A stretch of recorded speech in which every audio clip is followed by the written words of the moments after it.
Hello ಗೆಳೆಯರೇ, ನಾನು ನಿಮ್ಮ tricks Tarushree. Welcome to my YouTube channel. ಇವತ್ತು ನಾವು ಯುರೋಪ್, ಒಂದು ಏಷ್ಯಾದ ಪರ್ಯಾಯ ದ್ವೀಪದ ಬಗ್ಗೆ, ಅದರ ಸ್ಥಾನ, ವಿಸ್ತೀರ್ಣ, ಭೌಗೋಳಿಕ ಸನ್ನಿವೇಶ, ಪ್ರಾಕೃತಿಕ ಮತ್ತು ವಾಯುಗುಣ ವಿಭಾಗ, ಅದರ ಸಸ್ಯವರ್ಗ, ವ್ಯವಸಾಯ, ಹೈನುಗಾರಿಕೆ ಮತ್ತು ಮೀನುಗಾರಿಕೆ ಬಗ್ಗೆ ತಿಳ್ಕೊಳ್ತಾ ಹೋಗೋಣ.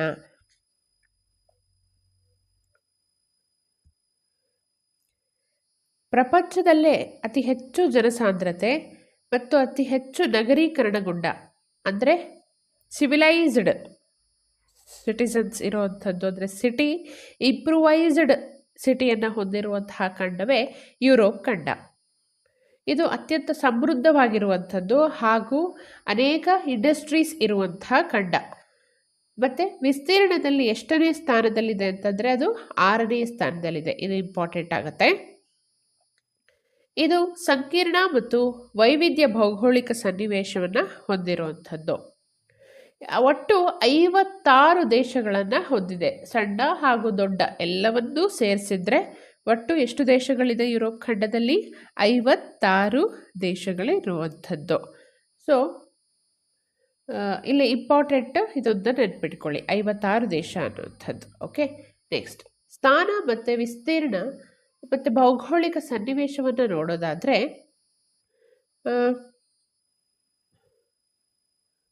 ಯುರೋಪ್ 10 ಡಿಗ್ರಿ ಪಶ್ಚಿಮದಿಂದ 60 ಡಿಗ್ರಿ ಪೂರ್ವ ರೇಖಾಂಶ, 36 ಡಿಗ್ರಿ ಉತ್ತರದಿಂದ 72 ಡಿಗ್ರಿ ಉತ್ತರ ಅಕ್ಷಾಂಶಗಳವರೆಗೂ ನೆಲೆಗೊಂಡಿದೆ. ಆದರೆ ಈ ಪ್ರಶ್ನೆಯನ್ನು ಕೇಳೋದಿಲ್ಲ ಎಕ್ಸಾಮಲ್ಲಿ.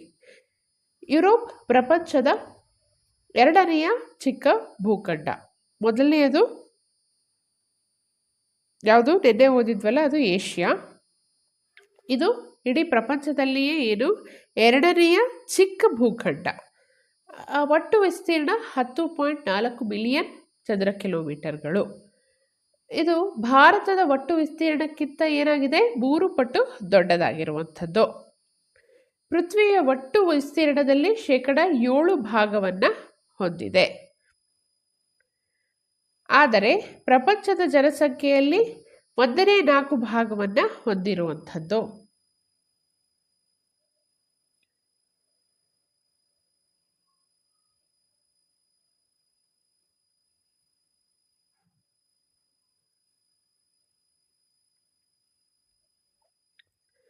ಯುರೋಪಿನ ಪೂರ್ವ ಭಾಗದಲ್ಲಿ ಏನಿದೆ ಅಂತಂದರೆ ಏಷ್ಯಾ ಖಂಡ ಇದೆ. ಅದನ್ನು ಯೂರಲ್ಸ್ ಪರ್ವತ, ಕಾಕಸಸ್ ಪರ್ವತ, ಕ್ಯಾಸ್ಪಿಯನ್ ಸಿ ಯುರೋಪಿನಿಂದ ಏನು ಮಾಡುತ್ತೆ, ಬೇರ್ಪಡಿಸುತ್ತೆ. ಯಾವುದು? ಯುರೋಪ್ ಮತ್ತು ಏಷ್ಯಾವನ್ನು ಸೆಪರೇಟ್ ಮಾಡುವಂಥ ಯಾವುದು? ಯುರಲ್ಸ್ ಪರ್ವತ ಇದೆ, ಕಾಕಸಸ್ ಪರ್ವತ ಇದೆ ಮತ್ತು ಕ್ಯಾಸ್ಪಿಯನ್ ಸಿ ಇದೆ. ಆದರೆ ಮೇಲೆ ಹೇಳಿದ ಭೌಗೋಳಿಕ ಸ್ವರೂಪಗಳೇನು ಯುರೋಪ್ ಮತ್ತು ಏಷ್ಯಾಗಳ ನಡುವಣ ಸುಭದ್ರ ಗಡಿಗಳಾಗಿರುವುದಿಲ್ಲ. ಹೀಗಾಗಿ ಅದನ್ನು ಯುರೇಷಿಯಾ ಎಂದು ಒಂದೇ ಹೆಸರಿನಿಂದ ಕರಿತೀವಿ. ಕೆಲವೊಂದು ಕಡೆ ಮರ್ಜ್ ಆಗಿರುತ್ತಲ್ವ ಯುರೋಪ್ ಮತ್ತು ಏಷ್ಯಾ ಖಂಡ, ಆ ಸ್ಥಳಗಳನ್ನು ನಾವು ಯುರೇಷಿಯಾ ಅಂತಲೂ ಕರಿತೀವಿ. ಇಲ್ಲಿನ ಪ್ರಾಕೃತಿಕ ಲಕ್ಷಣಗಳನ್ನು ನೋಡೋಣ. ವಿಶಿಷ್ಟವಾದಂತಹ ಪ್ರಾಕೃತಿಕ ಲಕ್ಷಣಗಳನ್ನು ಹೊಂದಿರುವಂಥದ್ದು. ಈ ಖಂಡದ ಪಶ್ಚಿಮ ಮತ್ತು ದಕ್ಷಿಣ ಭಾಗಗಳಲ್ಲಿ ಹಿಮದಿಂದಾವೃತ ಶಿಖರಗಳನ್ನುಳ್ಳ ಪರ್ವತ, ಕಂದರ, ಕಣಿವೆ, ಪ್ರಸ್ಥಭೂಮಿ, ಚಿಕ್ಕ ಮೈದಾನ ಇದೆ. ಆದರೆ ಈ ಖಂಡದ ಪೂರ್ವ ಭಾಗದ ಹೆಚ್ಚು ಭಾಗವು ಸ್ಥಿರ ಪೀಠಭೂಮಿಯಿಂದ ಆವರಿಸಿದೆ. ಅಲ್ಲಲ್ಲಿ ಸ್ವಲ್ಪ ಬದಲಾವಣೆ ಕಾಣಬಹುದು.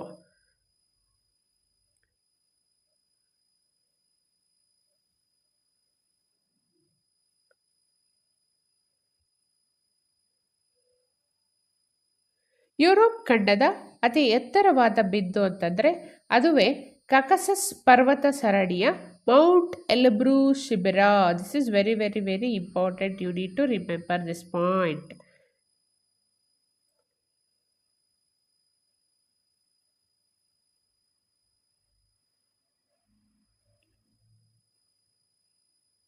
ಇಲ್ಲಿ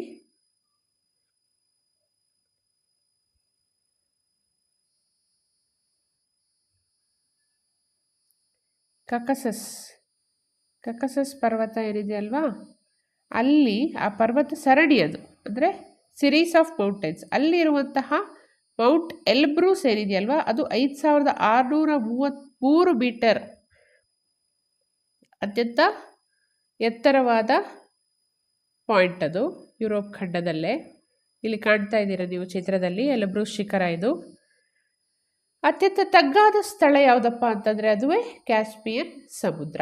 ಇದು ಸಮುದ್ರ ಮಟ್ಟಕ್ಕೆ 28 ಮೀಟರ್ ಕೆಳಗೆ ಇರುವಂಥದ್ದು.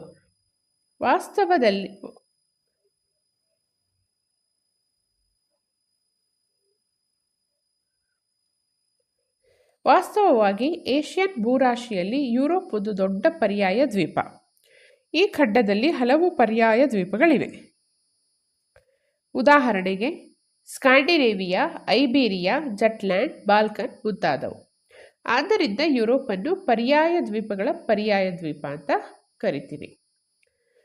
ಆಲ್ರೆಡಿ ಅದೊಂದು ಪರ್ಯಾಯ ದ್ವೀಪ. ಆ ಖಂಡದಲ್ಲೇ ಹಲವಾರು ಪರ್ಯಾಯ ದ್ವೀಪಗಳಿರೋದ್ರಿಂದ ಪರ್ಯಾಯ ದ್ವೀಪಗಳ ಪರ್ಯಾಯ ದ್ವೀಪ ಅಂತ ಕರಿತೀವಿ. ಓಕೆನಾ ಗೆಳೆಯರೆ? ಯುರೋಪಿನಲ್ಲಿ 80,500 ಕಿಲೋಮೀಟರ್ ಉದ್ದವುಳ್ಳ ಒಳಚಾಚುಗಳನ್ನುಳ್ಳ ಸಮುದ್ರ ತೀರ ಇರೋದು. ಅದು ಏಷ್ಯಾ ಖಂಡದ ತೀರಕ್ಕಿಂತಲೂ ಉದ್ದವಾದುದು. ಈ ಖಂಡದ ತೀರದುದ್ದಕ್ಕೂ ಸಾವಿರಾರು ದ್ವೀಪಕಲ್ಪಗಳಿವೆ. ಅವುಗಳಲ್ಲಿ ಬ್ರಿಟನ್ ಮತ್ತು ಐಲ್ಯಾಂಡ್ ದೊಡ್ಡವು. ಶೆಟ್ಲ್ಯಾಂಡ್, ಫೈರೋಸ್, ಒರ್ಕೊನಿ, ಸಿಸಿಲಿ, ಸಾರ್ಡೇನಿಯಾ, ಕಾರ್ಸಿಕಾ, ಕ್ರೇಟ್ ಮತ್ತು ಚಾನೆಲ್ ದ್ವೀಪ ಇವು ಇತರೆ ಪ್ರಮುಖ ದ್ವೀಪಗಳಾಗಿವೆ.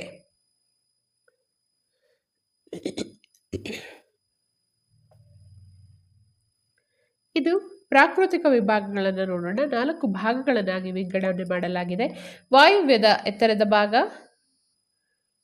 ಕೇಂದ್ರದ ಎತ್ತರದ ಭಾಗ, ಉತ್ತರದ ಯುರೋಪ್ ಮೈದಾನ, ದಕ್ಷಿಣದ ಪರ್ವತಗಳು.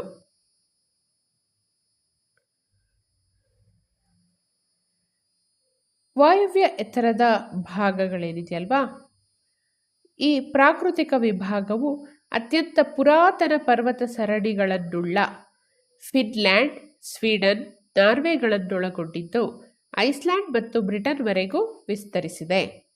ಇವು ಅವಶೇಷ ಪರ್ವತಗಳು. ಹಿಮನದಿಗಳ ಸವೆತದಿಂದಾಗಿ ಕಡಿಮೆ ಎತ್ತರವನ್ನು ಹೊಂದಿದೆ. ಅವು ಪುರಾತನ ಶಿಲೆಗಳಿಂದ ರಚಿತವಾಗಿವೆ.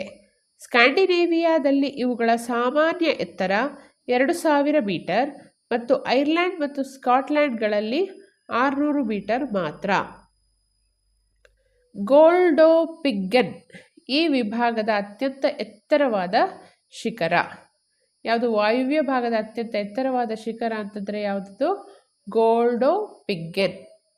ಗೋಲ್ಡೋಪಿಗ್ಗೆನ್ ಇದಿದೆಯಲ್ಲ ಈ ಪಾಯಿಂಟ್, ಗೋಲ್ಡೋಪಿಗ್ಗೆನ್ ಎಲ್ಲಿದೆ? ಸ್ಕಾಟ್ಲ್ಯಾಂಡ್ನಲ್ಲಿದೆ. 2469 ಮೀಟರ್.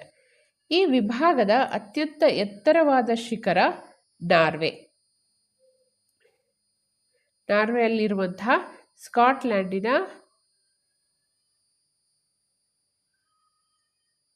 ಅತ್ಯಂತ ಎತ್ತರವಾದ ಶಿಖರ ಯಾವುದು? ಗೋಲ್ಡೋಪಿಗ್ಗೆನ್. ಎಲ್ಲಿದೆ ಅದು? ನಾರ್ವೆಯಲ್ಲಿದೆ. ಸ್ಕಾಟ್ಲ್ಯಾಂಡಿನ ಬೆಲ್ ನೆವಿಸ್ ಮತ್ತು ವೇಲ್ಸ್ನ ಸ್ನೋಡೋನ್ ಇತರೆ ಶಿಖರಗಳು. ಈ ವಿಭಾಗವು ಉತ್ತರದ ಕಡೆಗೆ ಸಾಧಾರಣ ಇಳಿಜಾರಿನ ಹೊಂದಿದೆ. ತನ್ಮೂಲಕ ಅನೇಕ ನದಿಗಳು ಹರಿಯುತ್ತವೆ. ಇದು ಪ್ರಾಕೃತಿಕ ವಿಭಾಗವನ್ನು ನೋಡ್ತಾ ಇದ್ದೀರಾ. ನೆಕ್ಸ್ಟ್, ಉತ್ತರ ಯುರೋಪ್ ಮೈದಾನ. ಇದನ್ನು ಕೇಂದ್ರದ ತಗ್ಗು ಭಾಗಗಳು ಅಂತಲೂ ಕರಿತೀವಿ. ಪೂರ್ವದಲ್ಲಿ ಯುರಲ್ ಪರ್ವತಗಳಿಂದ ಪಶ್ಚಿಮದಲ್ಲಿ ಅಟ್ಲಾಂಟಿಕ್ ತೀರದವರೆಗೆ ವಿಸ್ತರಿಸಿದೆ. ಯುರೋಪಿನ ಬಹಳಷ್ಟು ಭಾಗವು ಈ ಭಾಗದಲ್ಲಿದೆ. ಯಾವುದರಲ್ಲಿ? ಉತ್ತರ ಭಾಗದಲ್ಲಿ. ಇದರಲ್ಲಿ Russia, Poland, Germany, Netherland, Denmark, Belgium, France, England ಪೂರ್ವ ಭಾಗಗಳು ಸೇರಿವೆ. ಈ ವಿಭಾಗದ ಪೂರ್ವ ಭಾಗವು ಅಗಲವಾಗಿದೆ ಮತ್ತು ಪಶ್ಚಿಮಕ್ಕೆ ಕಿರಿದಾಗುತ್ತಾ ಹೋಗಿದೆ. ನೆದರ್ಲ್ಯಾಂಡ್ ಮತ್ತು ಬೆಲ್ಜಿಯಂ ದೇಶಗಳ ಕೆಲವು ಮೈದಾನಗಳು ಸಮುದ್ರ ಮಟ್ಟಕ್ಕೂ ತಗ್ಗಿನಲ್ಲಿದೆ. ಈ ಮೈದಾನಗಳು ಇಲ್ಲಿ ಹರಿಯುವ ನದಿಗಳ ಸಂಚಯ ಕಾರ್ಯದಿಂದ ಆಗಿರುವಂಥದ್ದು. ಇದು ಭಾರತ, ಸಿಂಧೂ, ಗಂಗಾ ನದಿ ಬಯಲುಗಳಷ್ಟು ಸಮತಟ್ಟಾದುದಲ್ಲ. ಅಷ್ಟು ಸಮ ಬರಲ್ಲ. ಕೆಲವು ಭಾಗಗಳಲ್ಲಿ ಸಾಧಾರಣ ಇಳಿಜಾರಿನಿಂದ ಕೂಡಿದರೆ ಮತ್ತೆ ಕೆಲವು ಭಾಗಗಳಲ್ಲಿ ಪರ್ವತ ಮತ್ತು ಬೆಟ್ಟದ ಸಾಲಿನಿಂದ ಪ್ರತ್ಯೇಕಗೊಂಡಿದೆ. ಇಲ್ಲಿ ಪ್ರಪಂಚದಲ್ಲಿಯೇ ಪ್ರಖ್ಯಾತ ಫಲವತ್ತಾದ ಕೃಷಿ ಭೂಮಿಗಳು ಇರುವಂಥದ್ದು. 3ನೇ ವಿಭಾಗ ಕೇಂದ್ರದ ಎತ್ತರದ ಭಾಗಗಳು, ಅಂದರೆ ಮಧ್ಯದ ಭಾಗ, ಅದು ಏನಾಗಿದೆ, ಎತ್ತರವಾಗಿದೆ. ಅವು ಪುರಾತನ ಶಿಲೆಗಳಿಂದ ರಚನೆಯಾಗಿರುವಂಥದ್ದು. ಹಲವು ಪುರಾತನ ಪರ್ವತ, ಬೆಟ್ಟ, ಪೀಠಭೂಮಿಗಳನ್ನು ಒಳಗೊಂಡಿರುವಂಥದ್ದು. 600 ಮೀಟರ್ಗಳಿಗೆ ಹೆಚ್ಚಿಲ್ಲ. ಈ ವಿಭಾಗವು ಪಶ್ಚಿಮದಲ್ಲಿ ಐರ್ಲೆಂಡ್ನಿಂದ ಪೂರ್ವದಲ್ಲಿ ರಷ್ಯಾದವರೆಗೆ ವಿಸ್ತರಣೆಯಾಗಿದೆ. ಇದರಲ್ಲಿ ಸ್ಪೇನ್ ಮತ್ತು ಪೋರ್ಚುಗಲಿನ ಮೆಸೆಟಾ, ಫ್ರಾನ್ಸಿನ ಕೇಂದ್ರ ಮ್ಯಾಸಿಫ್ ಮತ್ತು ಓಸ್ಟೇಜ್, ಜರ್ಮನಿಯ ಬ್ಲ್ಯಾಕ್ ಫಾರೆಸ್ಟ್ ಹಾಗೂ ಜೆಕ್ ಮತ್ತು ಸ್ಲೋವೇಕಿಯಾ ಗಣರಾಜ್ಯಗಳಲ್ಲಿರುವ ಕಡಿಮೆ ಎತ್ತರವುಳ್ಳ ಹಲವು ಸರಣಿಗಳು ಸೇರಿವೆ. ಈ ವಿಭಾಗದ ಕೆಲ ಭಾಗಗಳು ಅರಣ್ಯಗಳಿಂದ ಆವರಿಸಿವೆ. ಬಹಳಷ್ಟು ಪ್ರದೇಶವು ಕಲ್ಲು ಬಂಡೆಗಳಿಂದ ಕೂಡಿದೆ. ಮಣ್ಣು ಕೃಷಿಗೆ ಫಲವತ್ತಾಗಿ ಇರುವುದಿಲ್ಲ, ಆದರೆ ನದಿ ಕಣಿವೆಗಳು ಉತ್ತಮ ಕೃಷಿ ಭೂಮಿಯನ್ನು ನೀಡ್ತವೆ. ಇನ್ನು 4ನೇ ವಿಭಾಗ ದಕ್ಷಿಣದ ಪರ್ವತಗಳು. ಈ ವಿಭಾಗವನ್ನು ಆಲ್ಪೈನ್ ಪರ್ವತಗಳ ಭಾಗ ಅಂತ ಕರಿತೀವಿ. ಅನೇಕ ಪರ್ವತ ಸರಣಿಗಳೇ ಇದೆ. ಸಿಯರ್ರಾ ಮೊರೆನಾ ಸ್ಪೇನ್ನಲ್ಲಿದೆ. ಫ್ರಾನ್ಸ್ ಮತ್ತು ಸ್ಪೇನ್ ಮಧ್ಯದಲ್ಲಿ ಗಡಿಯಂತಿರುವ ಪಿರನೀಸ್ ಪರ್ವತ ಇದೆ. ಇವು ಪಶ್ಚಿಮದಲ್ಲಿ ಅಟ್ಲಾಂಟಿಕ್ ತೀರದಿಂದ ಪೂರ್ವದಲ್ಲಿ ಕ್ಯಾಸ್ಪಿಯನ್ ಸಮುದ್ರದವರೆಗೆ ಒಂದಕ್ಕೊಂದು ಸಮಾನಾಂತರವಾಗಿ ಸರಣಿಗಳಾಗಿ ಹಬ್ಬಿವೆ. ಇವು ಹಿಮಾಲಯದಂತೆ ಮಡಿಕೆ ಪರ್ವತಗಳಾಗಿವೆ.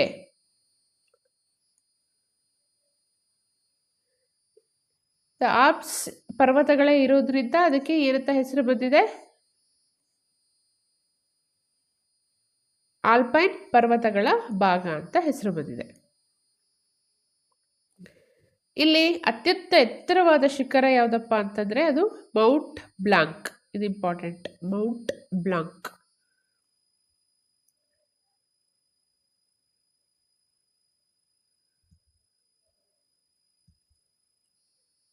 ಇಲ್ಲಿದೆಲ್ಲ ಮೌಂಟ್ ಬ್ಲಾಂಕ್ 4807 ಮೀಟರ್.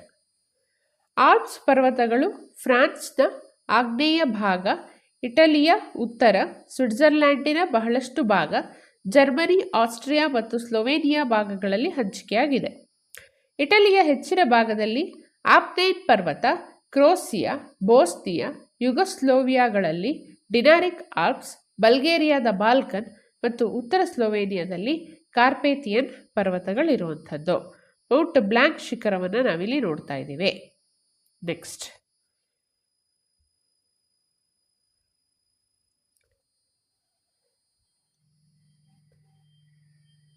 ವಾಯುಗುಣ ಪ್ರದೇಶಗಳು ಮತ್ತು ಸ್ವಾಭಾವಿಕ ಸಸ್ಯವರ್ಗ. ಯುರೋಪಿನ ವಾಯುಗುಣ ಪ್ರದೇಶಗಳನ್ನು ಕುರಿತು ಚರ್ಚಿಸುವುದಕ್ಕೂ ಮೊದಲು ಅದರ ಸಾಮಾನ್ಯ ವಾಯುಗುಣದ ಪರಿಸ್ಥಿತಿಯನ್ನು ತಿಳ್ಕೊಳ್ಳೋಣ. ಹೆಚ್ಚಿನ ಭಾಗವು ಏನಾಗಿರುತ್ತೆ ಅಂತಂದರೆ ಸಮಶೀತೋಷ್ಣ ವಲಯದ ವಾಯುಗುಣವನ್ನು ಹೊಂದಿದೆ, ಅಂದರೆ ಒಂದು ಹಿತಕರ ವಾತಾವರಣ ಇರುವಂಥದ್ದು. ಇದು ಪ್ರಮುಖ ವಾಯುಗುಣ ನಿಯಂತ್ರಣ ಘಟಕಗಳ ಪರಸ್ಪರ ಪ್ರಕ್ರಿಯೆಯ ಫಲವಾಗಿದೆ. ಅಂದರೆ ಅಕ್ಷಾಂಶ, ಮೇಲ್ಮೈ ಲಕ್ಷಣ, ಮಾರುತ, ಸ್ಥಾನ ಇವುಗಳನ್ನೆಲ್ಲ ಅದರ ಬೇಸಿಸ್ ಮೇಲೆ ಏನಾಗಿದೆ, ಅಲ್ಲಿ ಹಿತಕರ ವಾಯುಗುಣ ಉಂಟಾಗಿರುವಂಥದ್ದು. ಆದರೂ ಖಂಡದಾದ್ಯಂತ ಪ್ರಚಲಿತವಾಗಿರುವ ಅಟ್ಲಾಂಟಿಕ್ ಸಾಗರದಿಂದ ಬೀಸುವ ಮಾರುತಗಳು ಈ ಖಂಡದ ಬಹಳಷ್ಟು ವಾಯುಗುಣದ ಮೇಲೆ ಹೆಚ್ಚು ಪ್ರಭಾವವನ್ನು ಬೀರುತ್ತೆ. ಇದಕ್ಕೆ ಗಲ್ಫ್ ಸ್ಟ್ರೀಮ್, ಉಷ್ಣಸಾಗರ ಪ್ರವಾಹ ಮತ್ತು ಪ್ರಬಲವಾದ ಪಶ್ಚಿಮ ಮಾರುತಗಳು ಮುಖ್ಯ ಕಾರಣ ಆಗಿರುವಂಥದ್ದು. ಸಾಮಾನ್ಯವಾಗಿ ದಕ್ಷಿಣ ಯುರೋಪಿನ ತಂಪಾದ ಅಲ್ಪಾವಧಿ ಬೇಸಿಗೆಗಿಂತ ಉತ್ತರದಲ್ಲಿ ಚಳಿಗಾಲವು ದೀರ್ಘ ಮತ್ತು ಶೀತವಾಗಿರುತ್ತದೆ. ಹೆಚ್ಚಾಗಿ ಬೇಸಿಗೆ ಕಾಲಕ್ಕಿಂತ ಏನಾಗಿರುತ್ತೆ ಅಂತಂದರೆ ಚಳಿಗಾಲ ಅತ್ಯಂತ ದೀರ್ಘವಾಗಿರುತ್ತೆ ಮತ್ತು ಶೀತ ಪ್ರದೇಶವನ್ನು ಹೊಂದಿರುತ್ತೆ. ಅಲ್ಲದೆ ಪಶ್ಚಿಮ ಯುರೋಪ್ಗಿಂತ ಪೂರ್ವ ಭಾಗದಲ್ಲಿ ಚಳಿಗಾಲವು ದೀರ್ಘ ಮತ್ತು ಶೀತವಾಗಿರುತ್ತೆ. ಬೇಸಿಗೆಯು ಅಲ್ಪಾವಧಿ ಮತ್ತು ಶಾಖವುಳ್ಳದ್ದಾಗಿರುತ್ತದೆ. ಇನ್ನು ವಾಯುಗುಣ ಪ್ರದೇಶಗಳನ್ನು ನೋಡೋಣ. 4 ಪ್ರಮುಖ ವಾಯುಗುಣ ವಲಯಗಳನ್ನಾಗಿ ವಿಂಗಡಿಸಬಹುದು. ಒಂದು, ವಾಯುವ್ಯ ಯುರೋಪಿನ ಸಾಗರೀಯ ವಾಯುಗುಣ ಪ್ರದೇಶ. ಈ ಪ್ರದೇಶವು ನಾರ್ವೆಯ ಸಮುದ್ರ ತೀರದಿಂದ ಸ್ಪೇನಿನ ಉತ್ತರ ಮತ್ತು ಮಧ್ಯ ಯುರೋಪಿನ ಒಳನಾಡಿನವರೆಗೆ ಹಂಚಿಕೆಯಾಗಿದೆ. ಹಿತಕರವಾದ ಚಳಿಗಾಲ, ತಂಪಾದ ಬೇಸಿಗೆ ಮತ್ತು ಸಾಕಷ್ಟು ಮಳೆ, ಮೋಡ ಕವಿದ ಕಾವಳಗಳನ್ನುಳ್ಳ ಹಗಲುಗಳು ಈ ವಾಯುಗುಣದ ಪ್ರಮುಖ ಗುಣಲಕ್ಷಣಗಳು. ಚಳಿಗಾಲ ಮತ್ತು ಬೇಸಿಗೆ ಎರಡೂ ಕಾಲಗಳಲ್ಲಿ ಉಷ್ಣಾಂಶ ಸಾಧಾರಣ, ಅಂದರೆ 10 ಡಿಗ್ರಿ ಸೆಲ್ಸಿಯಸ್ನಿಂದ 18 ಡಿಗ್ರಿ ಸೆಲ್ಸಿಯಸ್ನಷ್ಟು ಉಷ್ಣಾಂಶ ಇರುವಂಥದ್ದು. ಮಳೆಯ ಹಂಚಿಕೆ ಬಹಳ ಕಡಿಮೆ, ಬರೀ 75 ಸೆಂಟಿಮೀಟರ್.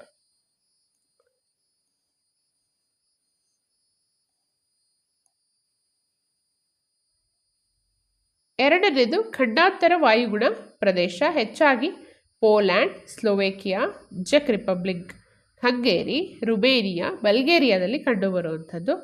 ಏನು ಲಕ್ಷಣ ಅಂತಂದರೆ ಶೀತ ಉಳ್ಳ ಚಳಿಗಾಲ, ಬೆಚ್ಚನೆ ಬೇಸಿಗೆ ಮತ್ತು ಸರಾಸರಿ ವಾರ್ಷಿಕ ಮಳೆ 50 ಸೆಂಟಿಮೀಟರ್ ಆಗಿರುತ್ತೆ. ಬೇಸಿಗೆಯ ಆರಂಭದಲ್ಲಿ ಅತಿ ಹೆಚ್ಚು ಪರಿಸರಣ ರೀತಿಯ ಮಳೆ ಬೀಳುವಂಥದ್ದು. ಇನ್ನು ಮೂರನೆಯ ಭಾಗ ಮೆಡಿಟರೇನಿಯನ್ ವಾಯುಗುಣ ಪ್ರದೇಶ, ಹೆಚ್ಚು ಉಷ್ಣಾಂಶ, ಶುಷ್ಕ ಅಂದರೆ ಡ್ರೈ ಮತ್ತು ಬಿಸಿಲಿನಿಂದ ಕೂಡಿದ ಬೇಸಿಗೆ ಹಾಗೂ ಸ್ವಲ್ಪ ಮಳೆ ಬೀಳುವ ಹಿತಕರವಾದ ಚಳಿಗಾಲ ಈ ವಾಯುಗುಣದ ಪ್ರಮುಖ ಗುಣಲಕ್ಷಣ. ಯಾವುದು? ಮೆಡಿಟರೇನಿಯನ್. ಮಳೆ ಹಂಚಿಕೆಯಲ್ಲಿ ಸಮಾನತೆ ಇಲ್ಲ. ಚಳಿಗಾಲದ ಸರಾಸರಿ ಉಷ್ಣಾಂಶ 8 ಡಿಗ್ರಿ ಸೆಲ್ಸಿಯಸ್ ಆದರೆ ಬೇಸಿಗೆಯದು 22 ಡಿಗ್ರಿ ಸೆಲ್ಸಿಯಸ್ ಆಗಿರುತ್ತದೆ. ಸರಾಸರಿ 75ರಿಂದ 100 ಸೆಂಟಿಮೀಟರ್ ಮಳೆ ಆಗುತ್ತೆ. ಇಂತಹ ವಾಯುಗುಣವು ವಿಶೇಷವಾಗಿ ಮೆಡಿಟರೇನಿಯನ್ ಪ್ರದೇಶಗಳನ್ನು ಒಳಗೊಂಡ ದಕ್ಷಿಣ ಯುರೋಪ್ನಲ್ಲಿ ಕಂಡುಬರುವಂಥದ್ದು. ದಕ್ಷಿಣ ಯುರೋಪಿನಲ್ಲಿ ಯಾವುದು ವಾಯುಗುಣ ಇರುತ್ತೆ? ಮೆಡಿಟರೇನಿಯನ್ ವಾಯುಗುಣ ಇರುತ್ತೆ. ನೆಕ್ಸ್ಟ್, ಪರ್ವತ ವಾಯುಗುಣ ಪ್ರದೇಶ. ಇಂತಹ ವಾಯುಗುಣವು ಆಲ್ಪ್ಸ್ ಮತ್ತು ಕಕಸಸ್ ಪರ್ವತ ಭಾಗಗಳಲ್ಲಿ ಕಂಡುಬರುವಂಥವು. ಎಲ್ಲಿ ಪರ್ವತ ಇರುತ್ತೋ ಅಲ್ಲಿ ಪರ್ವತ ವಾಯುಗುಣ ಇರುತ್ತೆ. ಇದು ಎತ್ತರ, ಸೂರ್ಯನ ಕಿರಣಗಳ ಕೋನ ಮತ್ತು ಮಾರುತಗಳಿಂದ ನಿಯಂತ್ರಿಸಲ್ಪಟ್ಟಿರುತ್ತೆ. ಚಳಿಗಾಲದ ಉಷ್ಣಾಂಶ -4 ಡಿಗ್ರಿ ಸೆಲ್ಸಿಯಸ್ ಮತ್ತು ಬೇಸಿಗೆಯ ಉಷ್ಣಾಂಶ 16 ಡಿಗ್ರಿ ಸೆಂಟಿಗ್ರೇಡ್. ಸರಾಸರಿ ಮಳೆಯ ಹಂಚಿಕೆಯು 50 ಸೆಂಟಿಮೀಟರ್ ಆಗಿರುತ್ತೆ. ಗಾಳಿಗೆ ಅಭಿಮುಖ ಭಾಗಗಳಲ್ಲಿ 200 ಸೆಂಟಿಮೀಟರ್, ಅತ್ಯಂತ ಎತ್ತರವುಳ್ಳ ಭಾಗಗಳಲ್ಲಿ ಉಷ್ಣಾಂಶ ಹೆಪ್ಪುಗಟ್ಟುವ ಬಿಂದುಗಿಂತಲೂ ಕಡಿಮೆ ಇರುತ್ತದೆ. ಇನ್ನು ಸಸ್ಯವರ್ಗಕ್ಕೆ ಬರೋದಾದರೆ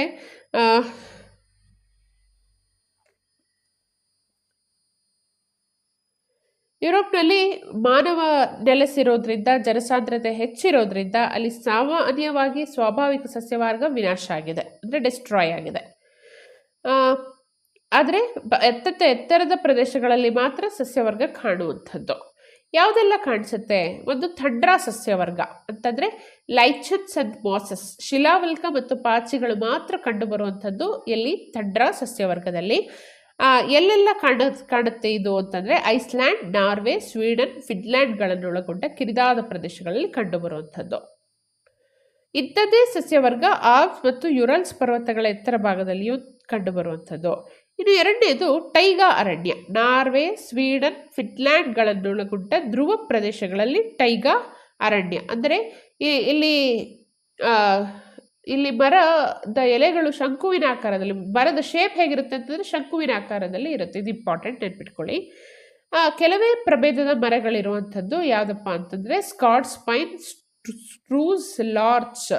ಅವು ಮೊನಚಾದ ಎಲೆಗಳನ್ನು ಹೊಂದಿದ್ದು ಶಂಕುವಿನ ಆಕಾರವನ್ನು ಹೊಂದಿರುತ್ತದೆ. ಇನ್ನು ಮಿಶ್ರ ಕಾಡುಗಳು ಅಂದರೆ ಎಲೆ ಉದುರುವ ಕಾಡುಗಳು ಇರುತ್ತೆ, ಶಂಕುವಿನ ಆಕಾರದ ಟಂಡ್ರಾ ಮರಗಳು ಇರುತ್ತೆ. ಉದಾಹರಣೆಗೆ oak, ash, elm, poplar, willow, beech etcetera. ಆಯಿತಾ? ನೆಕ್ಸ್ಟ್, ಮೆಡಿಟರೇನಿಯನ್ ಸಸ್ಯವರ್ಗ. ಇದು ಸಾಮಾನ್ಯವಾಗಿ ಮೆಡಿಟರೇನಿಯನ್ ಸಮುದ್ರದ ತೀರದುದ್ದಕ್ಕೂ ಕಂಡುಬರುವಂಥದ್ದು. ಅಗಲ ಎಲೆಗಳುಳ್ಳ ಸದಾ ಹಸಿರಾದ ಸಸ್ಯವರ್ಗ. ಏಕೆಂದರೆ ಶರತ್ಕಾಲದಲ್ಲಿ ಮರಗಳು ತಮ್ಮ ಎಲೆಗಳನ್ನು ಉದುರಿಸುವುದಿಲ್ಲ.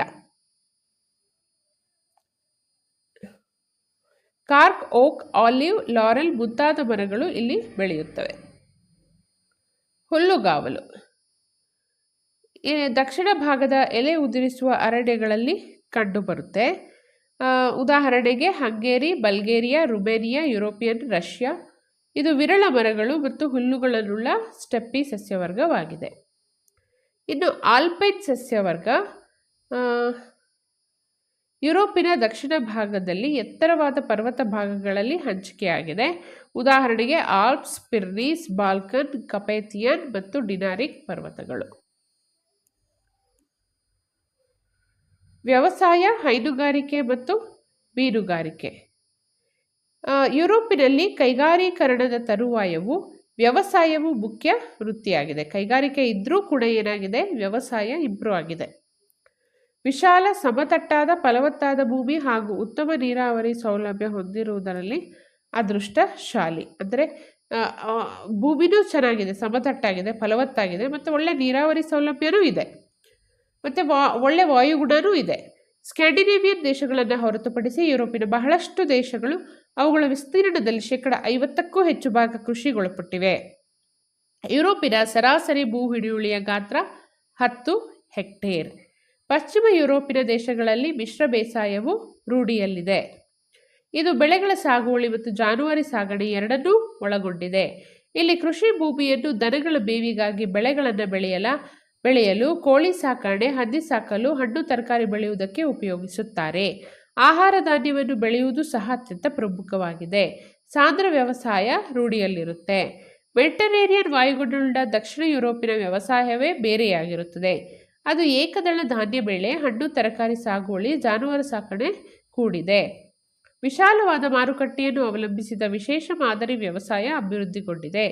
ಅಧಿಕ ಜನಸಾಂದ್ರತೆಯುಳ್ಳ ನಗರ ಪ್ರದೇಶಗಳಿಗೆ ಸಮೀಪದ ಭಾಗಗಳಲ್ಲಿ ವಾಣಿಜ್ಯ ಮತ್ತು ಉತ್ತಮ ಸಂಘಟಿತ ವ್ಯವಸಾಯ ಕಂಡುಬರುತ್ತೆ. ಒಟ್ಟಾರೆ ಯುರೋಪಿನ ಜನರಲ್ಲಿ 10%ಕ್ಕೂ ಕಡಿಮೆ ಭಾಗ ವ್ಯವಸಾಯ ವೃತ್ತಿಯಲ್ಲಿ ತೊಡಗಿರುತ್ತಾರೆ. ಬಹಳ ಕಡಿಮೆ. ಮೇಲ್ಮೈ ಲಕ್ಷಣ, ಮಣ್ಣು, ವಾಯುಗುಣ, ಮಾರುಕಟ್ಟೆ ಮತ್ತು ಕೃಷಿ ಕಾರ್ಮಿಕರ ದೊರೆಯುವಿಕೆಯನ್ನು ಅವಲಂಬಿಸಿ ಯುರೋಪಿನ ವಿವಿಧ ಭಾಗಗಳಲ್ಲಿ ವಿವಿಧ ಬಗೆಯ ಬೆಳೆಗಳನ್ನು ಬೆಳೆಯಲಾಗುತ್ತೆ. ಗೋಧಿಯು ಯುರೋಪಿನ ಪ್ರಮುಖ ಆಹಾರ ಬೆಳೆಯಾಗಿರುವಂಥದ್ದು. ಪ್ಯಾರಿಸ್ ಮೈದಾನ, ಯುರೋಪ್ ಮಹಾಮೈದಾನ, ಹಂಗೇರಿ ಮೈದಾನ, ತಗ್ಗು ಮೈದಾನದ ದೇಶಗಳು ಹಾಗೂ ಇಟಲಿಯ ಪೋ ನದಿ ಬಯಲುಗಳು ಯುರೋಪಿನ ಪ್ರಮುಖ ಗೋಧಿ ಉತ್ಪಾದಿಸುವ ಪ್ರದೇಶಗಳಾಗಿವೆ.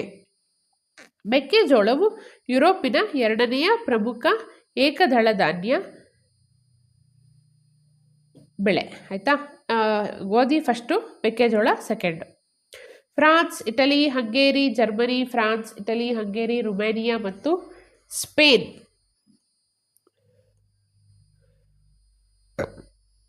ದೇಶಗಳಲ್ಲಿ ಮೆಕ್ಕೆಜೋಳವನ್ನು ಉತ್ಪಾದಿಸುತ್ತಾರೆ. ರೈ ಅನ್ನುವಂಥದ್ದು ಮತ್ತೊಂದು ಆಹಾರ ಬೆಳೆಯಾಗಿದೆ. ಬ್ರೆಡ್ ಮತ್ತು ಈ ಮದ್ಯ, ಆಲ್ಕೋಹಾಲ್ ತಯಾರಿಕೆಯಲ್ಲಿ ರೈಯನ್ನು ಬಳಸ್ತಾರೆ. ಪೋಲ್ಯಾಂಡ್, ಜರ್ಮನಿ, ಚೆಕ್, ಸ್ಲೋವೇಕಿಯಾ ಗಣರಾಜ್ಯಗಳಲ್ಲಿ ರೈಯನ್ನು ಉತ್ಪಾದಿಸುತ್ತಾರೆ. ಬಾರ್ಲಿ ಉತ್ಪಾದನೆಯಲ್ಲೂ ಯುರೋಪ್ ಪ್ರಮುಖವಾದದ್ದು.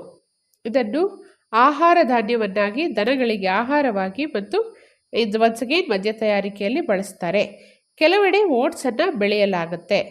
ಭತ್ತವನ್ನು ಸ್ವಲ್ಪ ಪ್ರಮಾಣದಲ್ಲಿ ಬೆಳೀತಾರೆ. ಅದು ಬೇಸಿಗೆಯ ಬೆಳೆಯಾಗಿದೆ. ಯಾವುದು? ಭತ್ತ. ಸಕ್ಕರೆ ಗಡ್ಡೆ ಮತ್ತು ಬಟಾಟೆ ಅಂದರೆ ಆಲೂಗಡ್ಡೆ ಯುರೋಪಿನ ಎರಡು ಪ್ರಮುಖ ಗೆಡ್ಡೆ ಬೆಳೆಗಳು.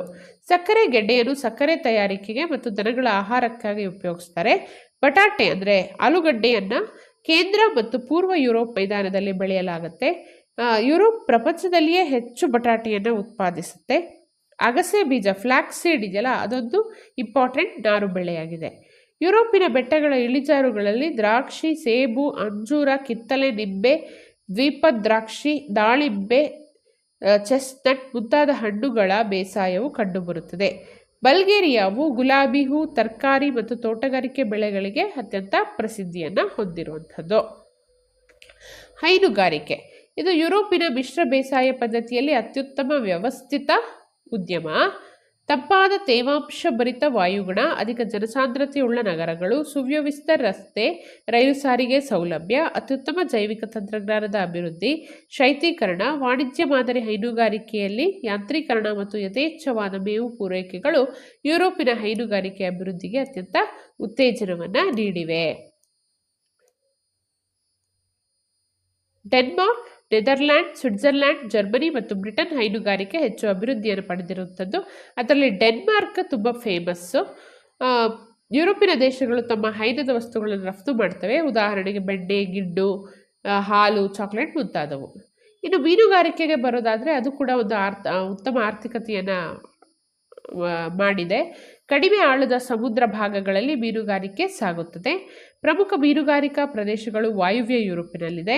ಆರ್ಟಿಕ್ ವೃತ್ತದ ಉತ್ತರ ಭಾಗದಿಂದ ಮೆಡಿಟರೇನಿಯನ್ ಸಮುದ್ರದವರೆಗೆ ವಿಸ್ತರಣೆಯಾಗಿದೆ. ಉತ್ತರ ಸಮುದ್ರವು ಅತಿ ತೀವ್ರವಾದ ಮೀನುಗಾರಿಕಾ ಪ್ರದೇಶವಾಗಿದೆ. ಅದರಲ್ಲಿ ನಾರ್ವೆ, ಬ್ರಿಟನ್, ಡೆನ್ಮಾರ್ಕ್, ಸ್ವೀಡನ್, ಜರ್ಮನಿಗಳು ಸೇರಿವೆ.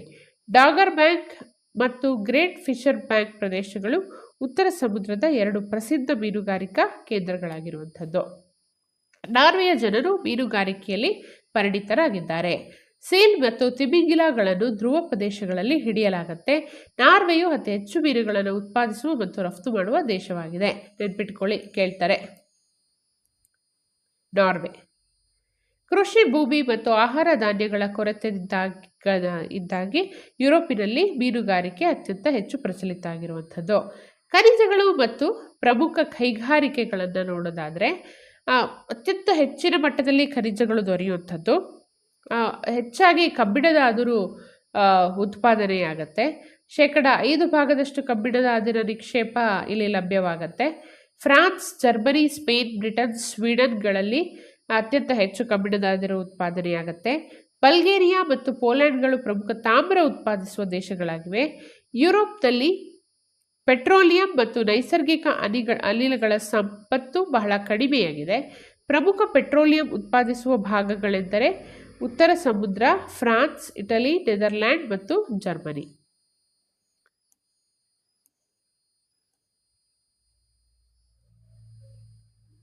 ಕಲ್ಲಿದ್ದಲು ಇದು ವಿದ್ಯುತ್ ಶಕ್ತಿಯನ್ನು ಉತ್ಪಾದನೆ ಮಾಡಲಿಕ್ಕೆ ಬಳಸ್ತಾರೆ.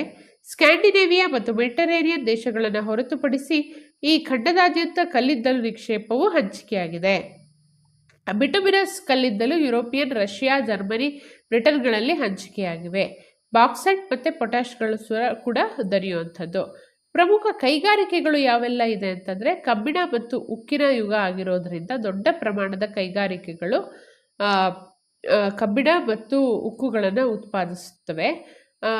ಉದಾಹರಣೆಗೆ ಜರ್ಮನಿ ರೂರ್, ಸಾರ್, ವೇಸರ್ ನದಿ ಬಯಲುಗಳು ಮತ್ತು ಬರ್ಲಿನ್ ಪ್ರದೇಶ. ಬ್ರಿಟನ್ ಬ್ಲ್ಯಾಕ್ ಕಂಟ್ರಿ, ಶೆಫೀಲ್ಡ್, ಈಶಾನ್ಯ ಕರಾವಳಿ ಮತ್ತು ವೇಲ್ಸ್ ಪ್ರದೇಶ. ಫ್ರಾನ್ಸ್ ಲೋರೈನ್, ವಾಯುವ್ಯ ಮತ್ತು ಪೂರ್ವ ಗಡಿ ಪ್ರದೇಶ. ಪೋಲ್ಯಾಂಡಿನ ಸೈಲೇಸಿಯಾ, ಇಟಲಿಯ ಪೋ ನದಿ ಕಣಿವೆ ಮತ್ತು ಲಾಂಬಾರ್ಡಿ ಮೈದಾನ. ಹತ್ತಿ ಬಟ್ಟೆ ಕೈಗಾರಿಕೆ. ಅನೇಕ ಕೃಷಿ ಆಧಾರಿತ ಕೈಗಾರಿಕೆಗಳನ್ನು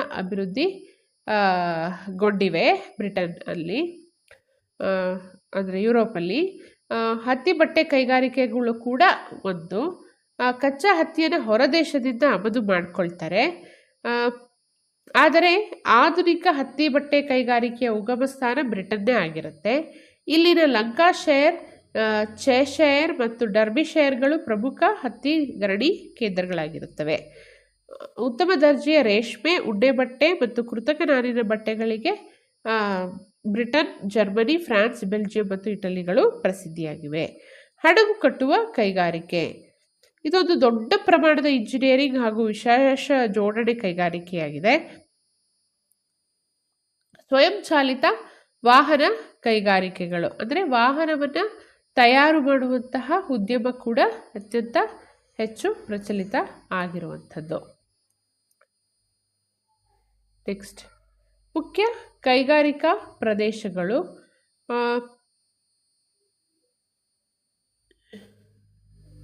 ಆ ಭಾಗಗಳೇನು ನೋಡೋದು ಬೇಡ. ನೆಕ್ಸ್ಟ್, ಜನಸಂಖ್ಯೆ ಸ್ವಲ್ಪ ಹೆಚ್ಚಾಗೇ ಇದೆ. ಯುರೋಪಿಯನ್ ರಷ್ಯಾವನ್ನು ಹೊರತುಪಡಿಸಿ ಪ್ರಪಂಚದ 11% ಭೂಭಾಗವನ್ನು ಹೊಂದಿದೆ. ಆದರೆ ಪ್ರಪಂಚದ 1/5 ಭಾಗದಷ್ಟು ಜನಸಂಖ್ಯೆಯನ್ನು ಹೊಂದಿರುವಂಥದ್ದು. ಮತ್ತು ನಗರ ಜನಸಂಖ್ಯೆ ಜಾಸ್ತಿ ವೆನ್ ಕಂಪೇರ್ಡ್ ಟು ಹಳ್ಳಿ. ಯುರೋಪಿನಲ್ಲಿ ಜನಸಂಖ್ಯೆಯು ಸಮನಾಗಿ ಹಂಚಿಕೆ ಆಗಿಲ್ಲ. ಜರ್ಮನಿ, ಬ್ರಿಟನ್, ಇಟಲಿ, ಫ್ರಾನ್ಸ್ ಯುರೋಪಿನ ಜನಭರಿತ ದೇಶ ಆದರೆ ವಾಯುವ್ಯ ಯುರೋಪಿನಲ್ಲಿ ಜನಸಾಂದ್ರತೆ ಕಡಿಮೆ ಇರುತ್ತೆ. ಆಲ್ಪ್ಸ್, ಕಕಾಸಸ್, ಅರೆಶುಷ್ಕ ಪ್ರದೇಶವುಳ್ಳ ಆಗ್ನೇಯ ಯುರೋಪಿಯನ್ ಭಾಗಗಳಲ್ಲೂ ಕೂಡ ಜನಸಾಂದ್ರತೆ ಬಹಳ ಕಡಿಮೆ. ಯುರೋಪಿನ ಅಧಿಕ ಜನಸಾಂದ್ರತೆಯುಳ್ಳ ದೇಶಗಳೆಂದರೆ ಬೆಲ್ಜಿಯಂ, ಲಕ್ಸಂಬರ್ಗ್, ನೆದರ್ಲೆಂಡ್ ಇತ್ಯಾದಿ. ಇದಕ್ಕೆ ಕೈಗಾರೀಕರಣ, ಸಾರಿಗೆ ಸೌಲಭ್ಯ, ನೈಸರ್ಗಿಕ ಸಂಪನ್ಮೂಲ ಮತ್ತು ತಂತ್ರಜ್ಞಾನ ಪ್ರಗತಿ ಪ್ರಮುಖ ಕಾರಣ. ಯುರೋಪಿನ ಬಹಳಷ್ಟು ದೇಶಗಳು ಕಡಿಮೆ ಮತ್ತು ಇಳಿಮುಖ ಜನಸಂಖ್ಯಾ ಬೆಳವಣಿಗೆ ಲಕ್ಷಣವನ್ನು ಹೊಂದಿದೆ. ಕಳೆದ 200 ವರ್ಷಗಳಲ್ಲಿ ಯುರೋಪಿಯನ್ನರು ಬೇರೆ ದೇಶಗಳಿಗೆ ವಲಸೆ ಹೋಗಿದ್ದಾರೆ ಮತ್ತು ಅನೇಕ ಕಾರಣಗಳಿಂದ ಬೇರೆ ದೇಶದ ಜನರು ಯುರೋಪಿಗೆ ವಲಸೆ ಬಂದು ಅಲ್ಲೇ ನೆಲೆಸಿರುವಂಥದ್ದು.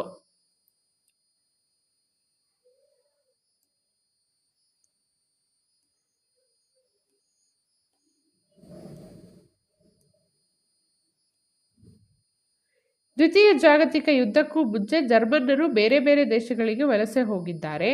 ಪೋಲ್ಯಾಂಡ್, ರುಮಾನಿಯಾ, ಹಂಗೇರಿ, ಚೆಕ್ ಸ್ಲೋವೇಕಿಯಾ ಮತ್ತು ಯುಗೋಸ್ಲೋವೇಕಿಯಾ ಜರ್ಮನ್ನರು ಅಲ್ಪಸಂಖ್ಯಾತರಾಗಿ ಕಾಣಿಸಿಕೊಳ್ಳುತ್ತಾರೆ. ಜನಸಾಂದ್ರತೆ ಪ್ರತಿ ಚದರ ಕಿಲೋಮೀಟರ್ಗೆ 26 ಜನರು ಇದ್ದಾರೆ. ತೀವ್ರ ಅಭಿವೃದ್ಧಿ ಹೊಂದಿದ ನೆದರ್ಲ್ಯಾಂಡ್ಸ್ನಲ್ಲಿ 950 ಜನ ಇದ್ದಾರೆ. ಐಸ್ಲ್ಯಾಂಡ್ನಲ್ಲಿ 3 ಜನ ಇದ್ದಾರೆ. ಉತ್ತರ ಯುರೋಪಿನ ತಗ್ಗು ಪ್ರದೇಶವು ಅತಿ ಹೆಚ್ಚು ಜನಸಾಂದ್ರತೆಯನ್ನು ಹೊಂದಿರುವಂತಹ ಪ್ರದೇಶವಾಗಿದೆ.